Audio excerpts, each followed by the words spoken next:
Welcome back to part 2. We are now going to talk about our company moving forward and how we intend to do things and our challenges, the challenges that we are facing. Well, it is an amazing journey going through the 22 years. Yes. And we are still growing and we are still very strong. What kept us going is we have a mission, we have a vision, and we have values. Correct. So I think it's good to share what are our mission, our vision and values to our clients. Yes, Maybe you want to share. We actually now? have a picture in a frame that I Oh, put you it up. frame it up. Oh, okay. Now, this may sound very, cliche type or whatever it is, but it is the values of the company that will bring a company to its peak and maintain it. I need to interrupt you. In fact, when the ministry people came to visit our office, they actually read our vision, mission, and value statement. Yes. And it was thumbs up. Yeah. I know that they did it in the PL office. Yeah. Okay, they read it.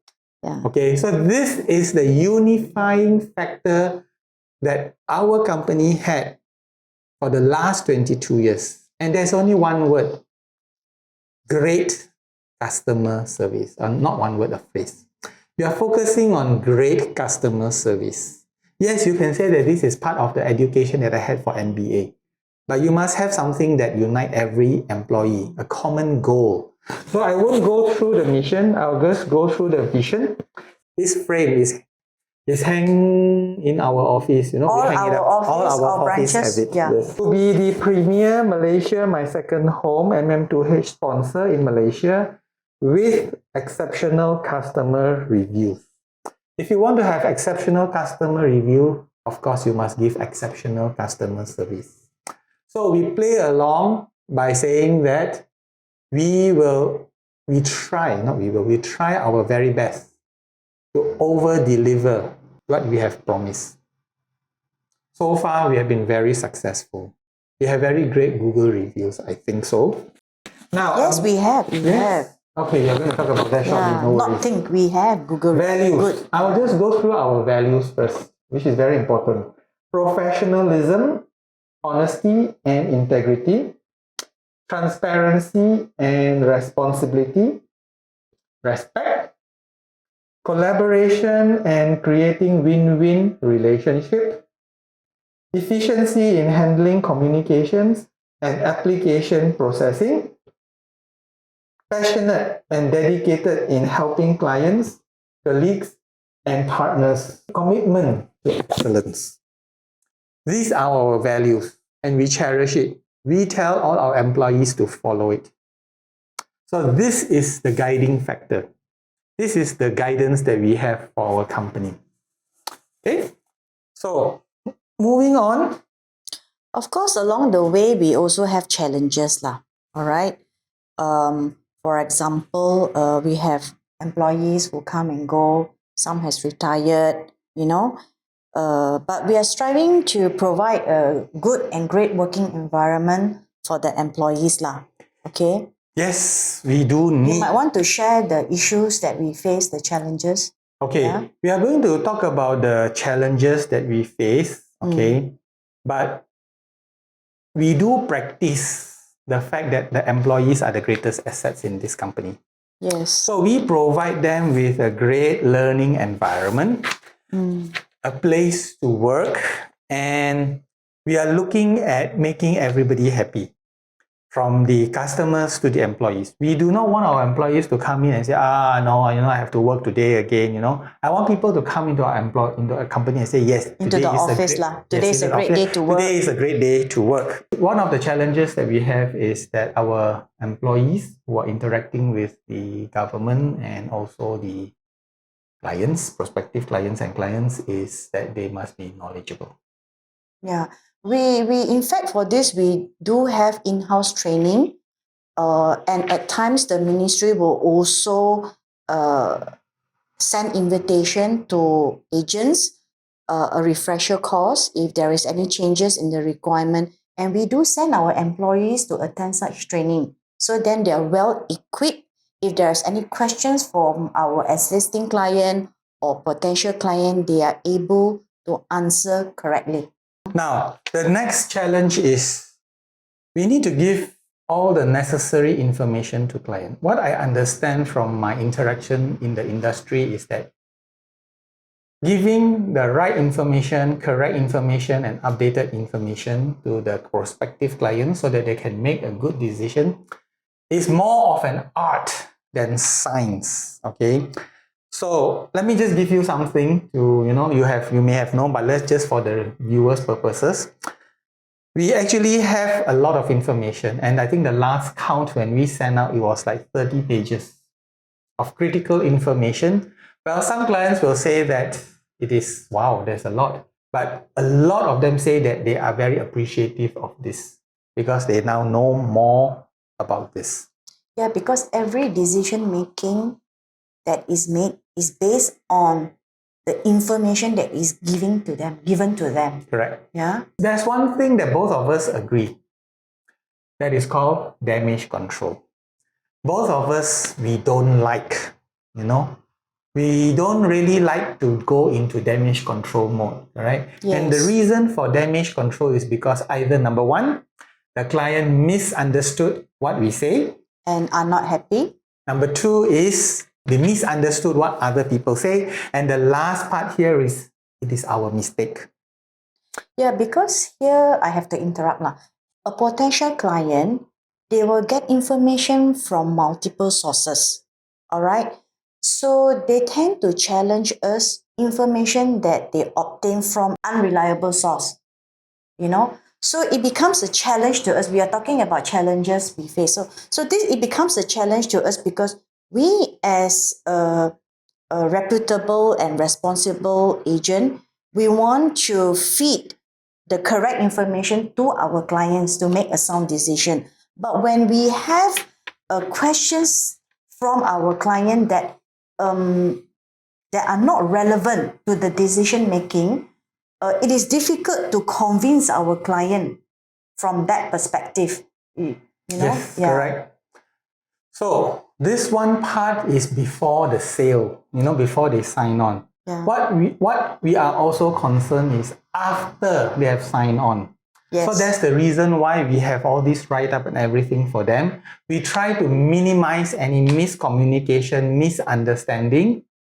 And lastly, we have to improve our own system, our way of doing things, so that we don't do things wrongly that will affect our clients. I need to give you something to digest on. Okay, I call it grow or stagnate. What does it mean? Now, this is something that I came across when I was doing critical thinking on how to move the company forward. That's where we will talk about this in the next part, what we are doing now as a strategic movement, move forward. You see, if I am a chef and I decide to set up a restaurant, this restaurant, I do it very well. Okay. Now, when I do it very well, it goes through word of mouth. I will be doing the cooking. My wife will be doing the, collecting of dishes, serving, and taking all the, Getting feedback from the customer. Not really at that part yet. But what I'm talking about is I will cook. She will do the rest, serving the food, collecting the money, and everything. Now, as we go along, we will have more and more customers, Why? My cooking is good and it is rather reasonable. People come and eat. I will make a decision at one point of time. Should I hire another person to help her? Why? She couldn't manage it. And there will be another point in time where should I hire another person to help me as a cook? Should I decide that I do not want to have another person, I'll be the one cooking, I can hire 2 or 3 to help her. But eventually, the growth will be determined by how capable I am. If I can cook 100 dishes a day, a night, then that's it, the maximum. Now, the client, in this case, the customer, the restaurant's customer, they don't mind because you are the only person cooking. And you can say, sorry, today we are full, we are going to close at 9 p.m., we are full, can you come back tomorrow? The customer would understand. Why? I'm the only person cooking. Now, should I decide that I want to expand? Yes, I can expand. I can hire another person to help me to cook or whatever it is. But I have to maintain the quality. If I don't maintain the quality, it will drop. So if I decide to maintain the quality, I have to be there making sure that every dish that comes out from the new chef is just as good as mine. More and more customers will come in. You can expand. Same goes for the doctor. If there is a very good surgeon in the hospital, he has only 2 hands. That's the best he can do. If you go over there and the nurse say, yeah, we are full until next month, can you wait? Yes, you can, because you wanted to have the best doctor around. So people can wait. Now, for our business, it's different. Either you grow or you stagnate. Once you stagnate over a long period of time, you will drop and you become irrelevant. So that's the reason why we have to keep on expanding. You see, let's say you have a Mr. A there. Mr. A is watering his plants at the garden. And then Mr. B, his neighbor, comes over. Mr. B asks Mr. A, hey, Mr. A, where did you get your MM2H renewal? Mr. A will say, yeah, you go and see Alter Domus. He helped me with my renewal. So Mr. B will come to Alter Domus. If we do a good job for Mr. B will recommend his friends over. Same goes for Mr. A, will continue. Now, why I say you cannot stagnate, you have to grow. You have to choose a decision, a path, growth or stagnate. Because if you tell Mr. B, like the restaurant that we talked about earlier, you can tell the customer, we are full, come back tomorrow. But in this line of service, we cannot tell Mr. B, yeah, we are full already, we cannot help you, Can you come some other time? Or, can you look for other agency because we are full? You know what? Mr. B will go to another agency and Mr. B is going to tell Mr. A, your company, you tell me it's not good because they say they are full. They are not going to help me. Mr. A will feel so bad and Mr. A will not go to you anymore. In future, he will not recommend anybody to you anymore. So it means that the company's business will continue to go down until it hits 0. Why? Because you have no other options. So what I'm trying to say here is that in this line of business, when your customers are mostly referrals, like we have a lot of referrals, we have to continue to serve the existing ones, the referred ones, and the referral of the referred ones. It will continue to grow. And you cannot say that, I'm okay, I'm done, we cannot do that anymore. That's the reason why we have the offices in KL and JB. It makes them very happy. Great customer service, isn't it? So the great customer service, yeah, they have a branch in JB now. I don't need to go to KL and meet up with them. I just come to Penang. Yes. So they just meet up in KL, in JB, and just pass us the passport. We just take it here, get it done. They are very happy. And their neighbor will ask them, where did you do your MM2H? And so on and so forth. Now, I just have something that you just mentioned just now about the knowledgeable employees and all these things. We're going to talk more about it shortly later on. But let me just give you an example. When this started up in 2006, knowledge is very scarce, very hard to find.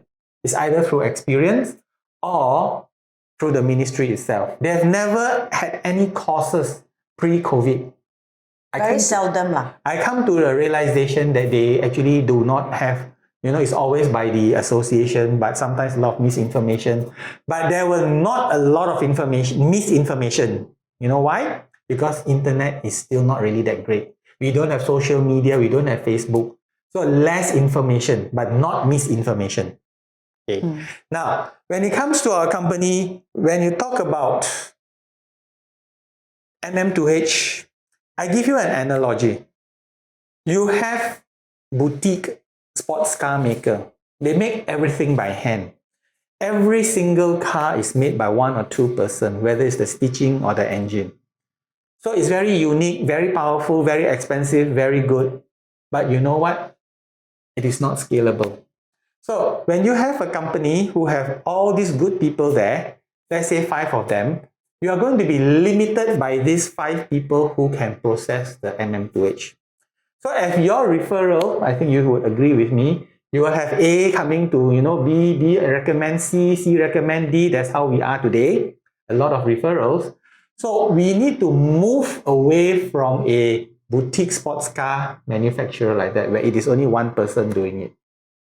So you have to look into how to maintain the quality, how to maintain the knowledge, and still give great customer service. So we can talk about that shortly, and we can explain to them what we have done in our company so that they understand how we work. Yeah, we have to share with our clients and viewers on how we work. The third part, we are going to talk about this, and that will be the final part.